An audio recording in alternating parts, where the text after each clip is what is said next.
managed to find my microphone this time. At times it can be a bit to keep her head around with everything. So yeah, I had a bit of a fail at the end of the rerun there over on DLive. So yeah, at least I got chuckling a bit for myself. So hey, White Healing, good to see you. I was going to say hi earlier, but I couldn't find my microphone in OBS because I was in the wrong scene. So yeah, it is only me here today. Katrina was busy, so hopefully I will be able to entertain you. Let's go over and say check on YouTube.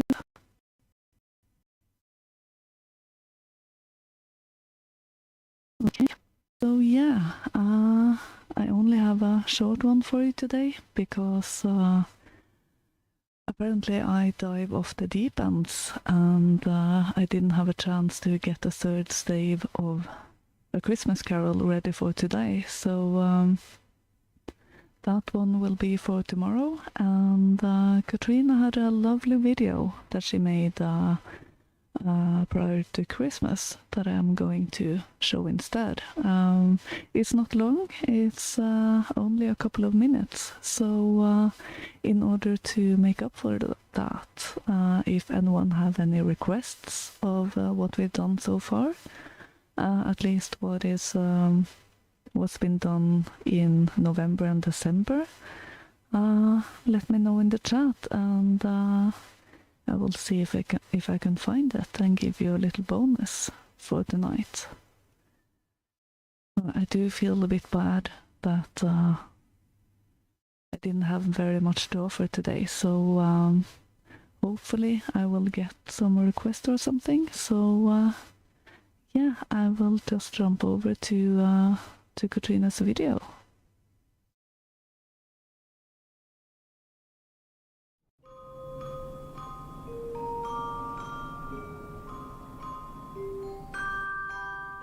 In the dark and cold of the Scottish and Irish winter, there roams the Cailleach, her name meaning hag or veiled one,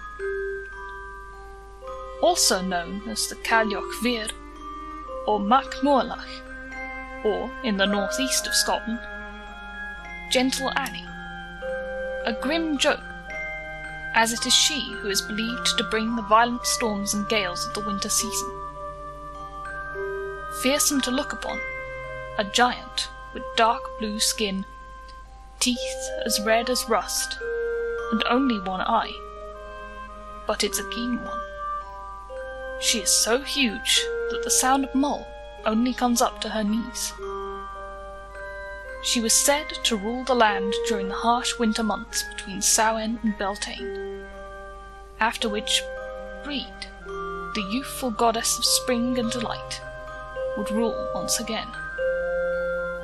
Some believe that they could be one and the same, with the Cailleach drinking from the well of youth to transform into her beautiful and better-natured counterpart, although such a transformation is hard to imagine.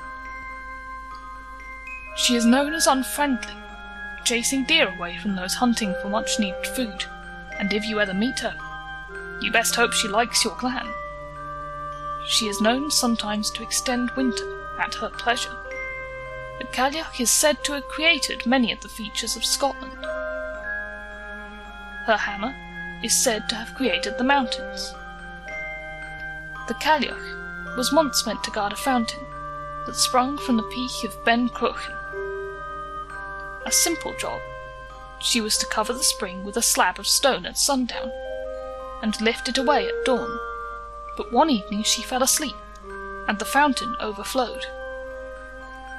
The water rushed down the mountainside and burst into the pass of Branda. When the Cailleach awoke, the water had flooded the wide strath beneath, drowning all the people and their cattle. This formed the River All and Loch All. Some say she was turned to stone as a punishment. But we still have winter storms, and considering how ancient and powerful she is, I'm not so sure.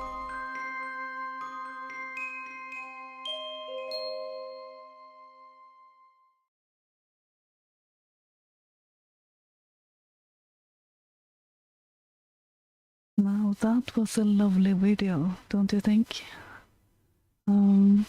We were so glad that Katrina had that one up her sleeve. She did it for a guest appearance she had just before Christmas, and she had some help with making the video, which was very lovely. So we definitely found a lot of inspiration from that one. So we might be playing with things like that in the seasons to come. It will be uploaded on YouTube shortly. I just need the title and everything from Katrina, or I would have done it for to be published in, 25 minutes or something, but I totally forgot, and I'm not going to try to spell what you called it.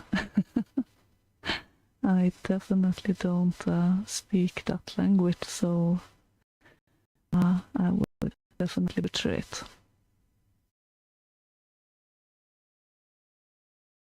So yeah, once again, I'm a bit sorry I didn't have anything more for you today. I did need another day to get the stave ready, so yeah.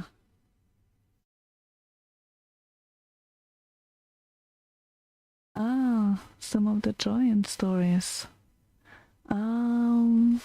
Yeah, I can try to get one of those.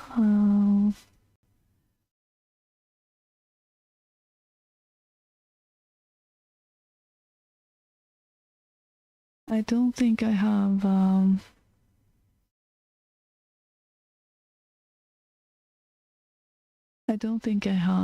any of the giant stories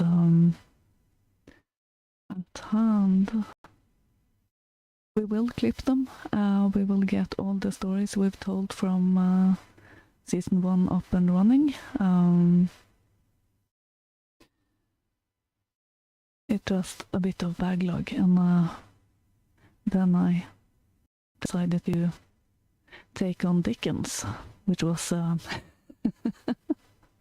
bit of a mouthful. So for some reason I don't have that many problems when I read during a stream, but when I record, it seems like something else is taking control over my face, so I just end up stuttering and everything. So it is a lot of editing to do, but yeah, I'll get the hang of it. Okay, where do I have the giants?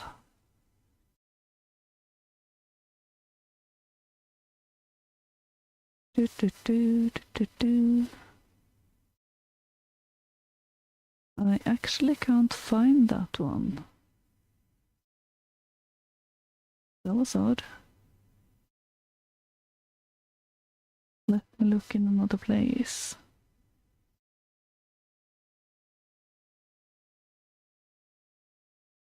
I really need to find a bit more, a better system for all my stories. I definitely make it hard for myself to find them. Unfortunately, I can't find that right now, which was really odd. But oh, I think Katrina did that one. No wonder I don't have it.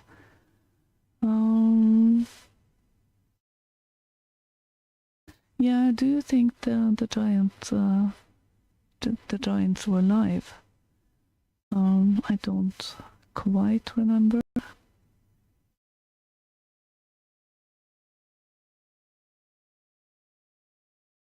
Okay, I can do the Green Knight. It will only be the audio.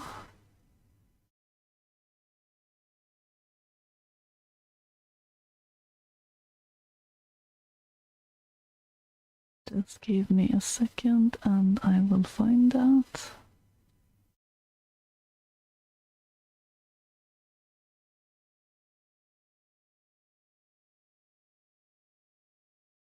Which turned out to be a bit harder than I thought, which is very typical. Yeah,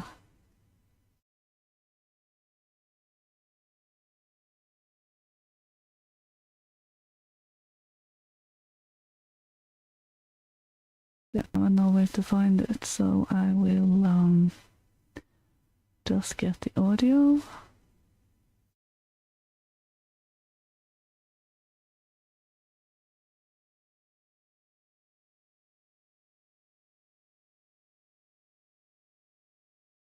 And thank you for being patient with me. That is very kind of you. It's been a few hectic days, so I'm kind of running all over the place. So yeah, let's take a listen to Sir Gawain and the Green Knight. It is a very lovely story, so enjoy. Sir Gawain and the Green Knight. Long ago, in a place called Camelot, the great King Arthur was celebrating Christmastide, a 12-day period of feasting and jubilation. Christmas Day had passed, but there was still much more feasting to come. Sharing the king's celebrations were the knights of the Round Table, the most honourable men in all the lands. They were renowned far and wide for their bravery and gallantry. The youngest of these knights was Arthur's own nephew, Sir Gawain. All were in good spirits and looking forward to a mighty feast. The king raised his cup and, thinking of the entertainment to come, wished aloud that they might have some wonderful mystery or adventure to spice up the feast. Before he had time to put his cup back on the table, the knights all gasped in astonishment, as there rode into the hall the strangest man they had ever seen.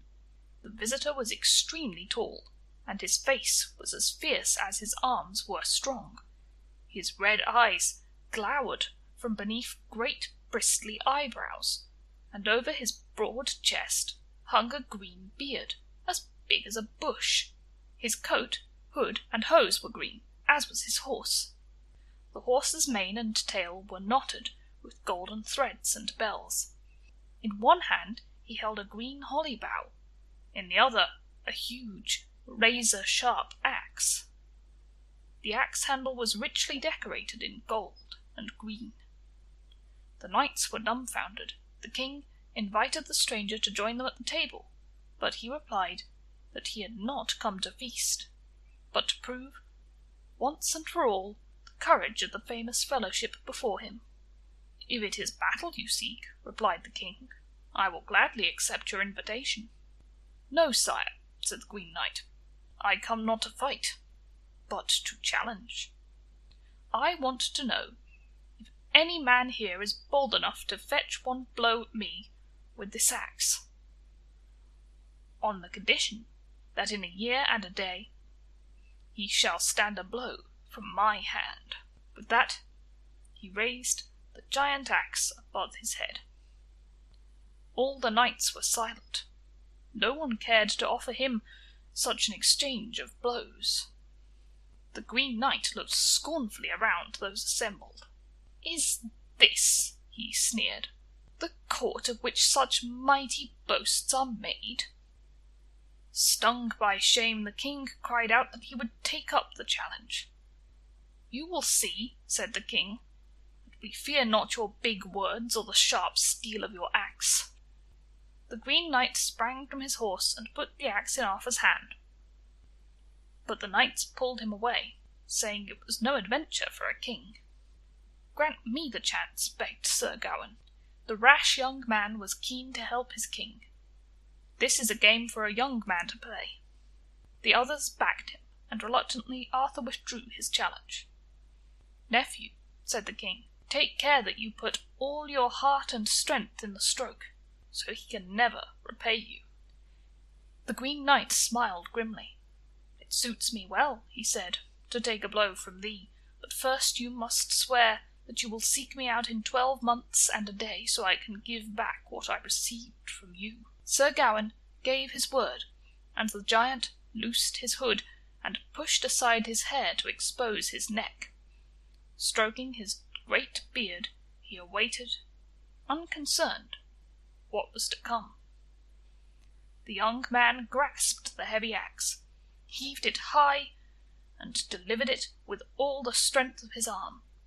Down came the razor-sharp axe on the brawny neck, shearing through skin and bone, so the heavy head fell to the floor. But the giant stood firm, and, without flinching, picked up his head and sprang on his horse. The kings gasped in amazement, the queen screamed, and the knights fell into a stunned silence. As he rode from the hall, head in his hands, his eyes fixed themselves on Sir Gawain. "I have thy word," he said. "Do not fail to seek me out. You will find me at the Green Chapel." The challenge became the talk of Camelot, but as the weeks went on, other concerns crowded in, and the incident was put from most people's minds. Sir Gawain, however, did not forget. For him the months brushed past. Soon it was Lent, with its showers and buds. Then the warm sun brought forth the flowers. Next came the golden harvest, and all too soon the grass died back, the mists returned, and it was winter again. The king knew his nephew must keep his promise, and, on All Hallows, he prepared a great feast in his honour. The following day, as Sir Gawain rode from Camelot on his horse, Gringolet, many of the women could not hold back their tears. No one expected to see the brave knight again. In his search for the Green Chapel, Sir Gawain clambered many a hill and crossed many a marsh and river. He battled bears and wolves and serpents, but kept travelling. It was a harsh winter, and the brave knight often had to sleep in the open, pelted by sleet and rain. He stopped regularly to ask after the Green Knight, but no one had heard of such a man. Finally, on Christmas Eve, he found himself lost in a great mossy forest. He prayed that he may be guided to a place to rest. As he opened his eyes, he saw, in the glow of the setting sun, a noble castle on a distant hill. Spurring on his weary horse, he galloped towards the fortress. The lord of the castle met Sir Gawain with a hearty welcome. He was a very tall and sturdy knight. Sir Gawain was shown to a beautiful chamber full of rich tapestries. After he had dressed in his best attire, he joined the Christmas gathering. At the table was the lord, his beautiful lady, many knights and dames, and at the far end of the table sat a wrinkled old crone. For 3 days he enjoyed the festivities. Then he went to his host to say his farewells. He explained that he must be on his way, for he needed to find a place known as the Green Chapel. His host, however, assured him it was near at hand. Gawain was pleased to hear that his journey was nearly at an end, and readily agreed to stay for a further 3 days. His host then offered to enliven proceedings with a pledge. He planned to go hunting the next day, and offered to exchange whatever he got in the woods for whatever Sir Gawain received in the castle.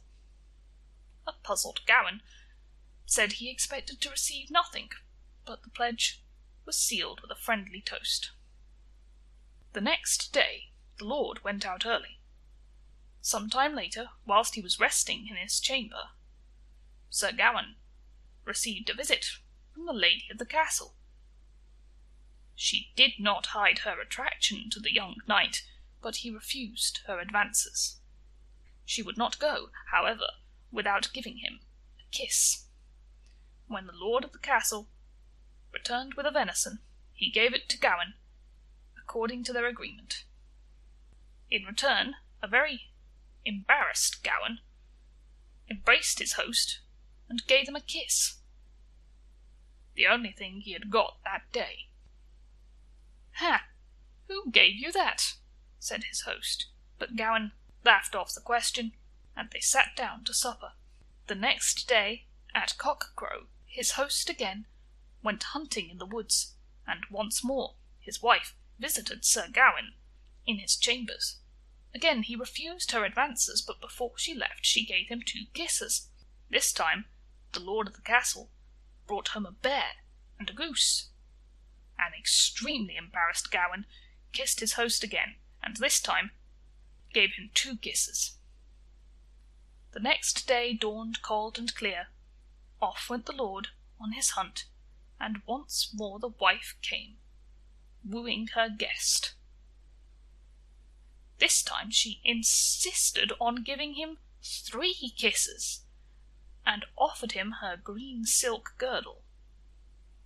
When he refused, she said, "My knight, you must face many foes.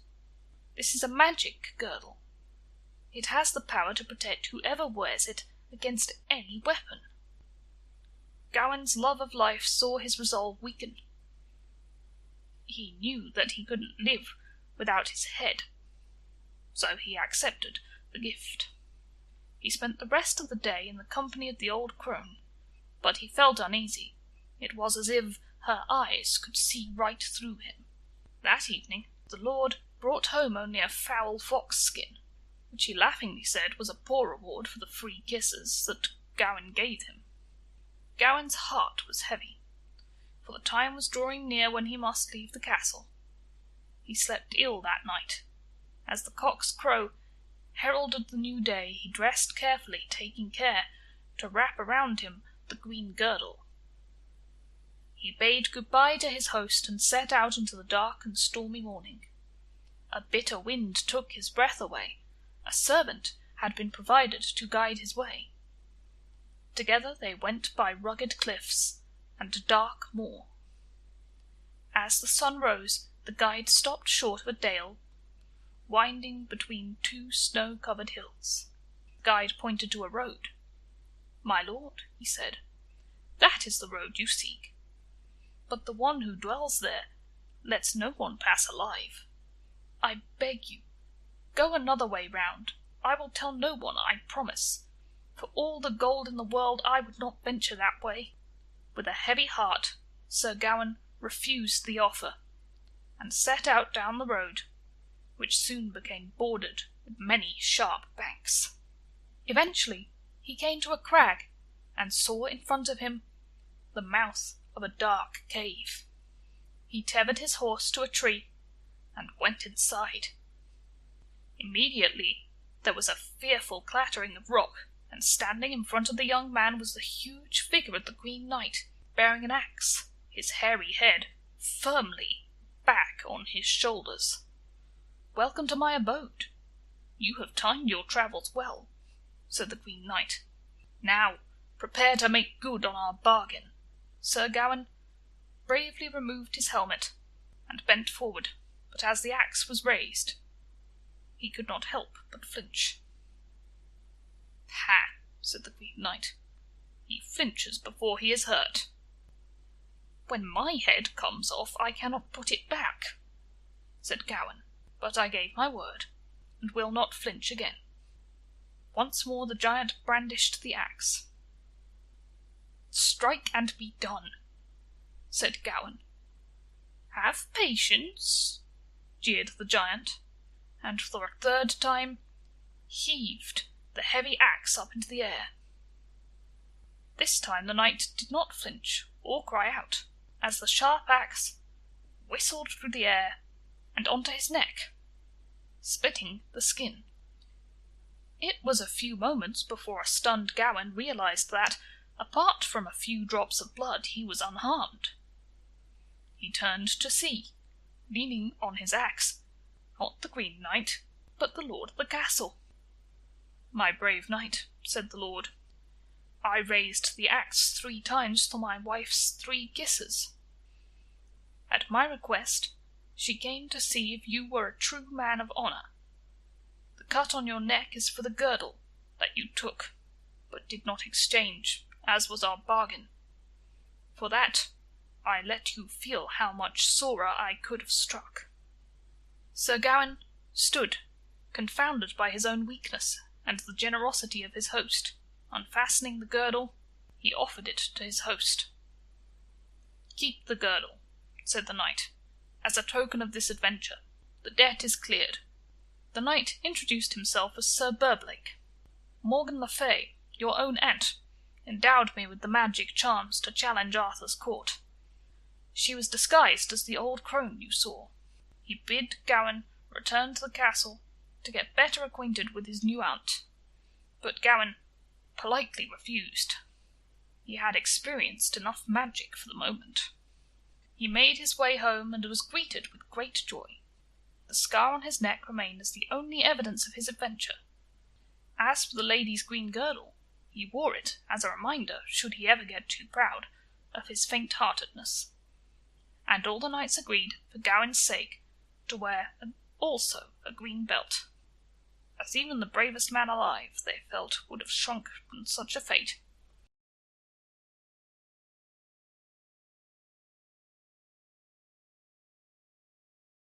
So there we have the Green Knight. Thank you to I Agree for suggesting that. It is definitely a good tale and a good example for why Katrina and I want to work with these stories and do our bit to keep them alive. That is all I have for you today. Katrina will be back tomorrow, as far as I know. I will have Stave 3 ready for tomorrow. And Stave 2 is now up on YouTube for anyone who wants to take a listen to that. So yeah, I think that is it, and hope to see you again tomorrow at the same time. So have a wonderful evening, and see you later.